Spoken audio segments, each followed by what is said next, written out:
जय श्री गणेश। नमस्कार। मैं आचार्य संजय द्विवेदी। मेरे समस्त प्रबुद्ध दर्शकों का मेरे चैनल पे हार्दिक स्वागत है। प्रिय दर्शकों, आज मैं नवग्रहों में राजा सूर्यदेव के राशि परिवर्तन प्रभाव को लेकर आपके सम्मुख उपस्थित हूं। सूर्यदेव 16 दिसंबर को राशि परिवर्तन कर चुके हैं तथा वर्तमान समय में देवगुरु बृहस्पति की मूल त्रिकोण राशि धनु राशि में गोचर करना आरंभ कर चुके हैं। गुरु और सूर्य का अतिमित्र का भाव है, जिसके कारण ये अत्यंत सकारात्मक परिवर्तन है। इसी प्रकार से यहां पर विशिष्टता इस बात की है, जब सूर्यदेव का परिवर्तन धनु राशि में हुआ है, धनु राशि पर गुरुदेव बृहस्पति की सीधी दृष्टि का प्रभाव है, जिसके कारण इस भाव का प्रभाव कई सौ गुना बढ़ चुका है।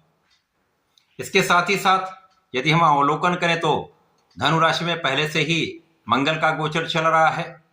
अब मंगल सूर्य के साथ भी अतिमित्र भाव में होते हैं और गुरु के साथ भी इनका अतिमित्र का भाव होता है, जिसके कारण ये अत्यंत विशेष योग बन चुका है। गुरु की दृष्टि का प्रभाव इस योग को बलवान कर रहा है, जिसके कारण पराक्रम योग तथा शासन योग बन चुका है। सूर्य का ये राशि परिवर्तन 16 दिसंबर को हुआ है और ये गोचर काल 15 जनवरी तक चलने वाला है। और इस समय में शुक्राचार्य भी 20 दिसंबर को यहां पर पहुंच चुके हैं तथा 29 दिसंबर को बुध का भी परिवर्तन धनु राशि में हो जाएगा, जिसके कारण चतुर्ग्रही संयोग बनेगा और इस चतुर्ग्रही संयोग पर गुरुदेव की सीधी दृष्टि का प्रभाव विशिष्ट प्रभाव देने वाला होगा। प्रिय दर्शकों, आज मैं मीन राशि के लिए सूर्यदेव के राशि परिवर्तन का, बनने वाले योग का तथा इन योगों से किस प्रकार का परिणाम आपको प्राप्त होने वाला है, इसका संपूर्ण विश्लेषण मैं पूर्ण तर्क के साथ करने जा रहा हूं। प्रिय दर्शकों, इस राशि फल को आप अपने लग्न तथा राशि दोनों के अनुसार देख सकते हैं। मीन राशि गुरुदेव बृहस्पति की ही राशि है। गुरुदेव बृहस्पति की राशि धनु राशि में सूर्य मंगल का शुक्र के साथ योग बन चुका है। ये 10वां भाव बनता है।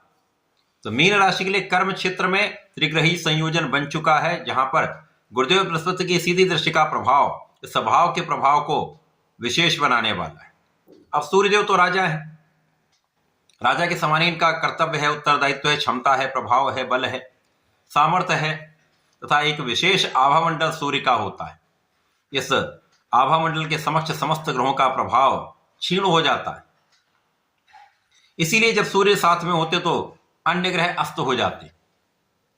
अब सूर्य 10वें भाव में होंगे और 10वें भाव में सूर्य दिग्बली भी होते हैं और ये केंद्र का भाव है, अत्यंत महत्वपूर्ण भाव है। यहां पर वैसे भी प्रत्येक ग्रह बलवान हो जाता है और सूर्य यहां पर बलवान होते हुए महाबली अवस्था में आ चुके, क्योंकि यहां पर दिग्बल प्राप्त हो गया और मित्र की राशि का प्रभाव भी विशेष है। अब यहां पर मंगल का प्रभाव कई गुना बढ़ जाएगा, क्योंकि सूर्य उनको बल देंगे। इसी प्रकार से शुक्राचार्य के साथ रवि शुक्र योग का निर्माण हो जाएगा। तो 10वां भाव आपका अत्यंत प्रभावी हो जा रहा है, जहां पर आपका कार्यक्षेत्र विस्तार लेने वाला है। कार्यक्षेत्र में आपको सफलता मिलेगी। कार्यक्षेत्र में आपके ज्ञान से, आपकी शिक्षा से, आपके धैर्य से, आपके विवेक से, आपके निर्णयों से अच्छे परिणामों की प्राप्ति होने वाली। आप किसी भी कार्यक्षेत्र में हो, नौकरी में हो, व्यापार में हो, अपने प्रोफेशन में हो, सभी क्षेत्रों में उन्नति का योग बन चुका है।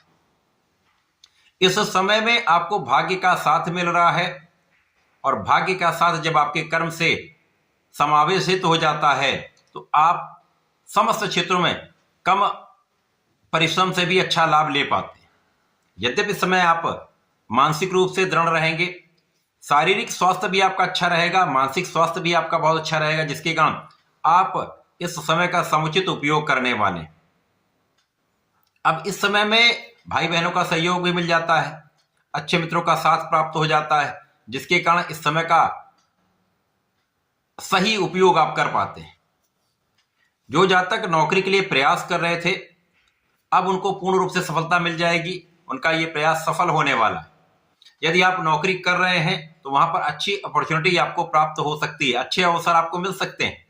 इसी प्रकार से व्यापारिक भाव में उन्नति होगी, व्यापार का मार्ग सरल होगा, विस्तृत होगा तथा अच्छे लाभ आप यहां पर प्राप्त करने वाले।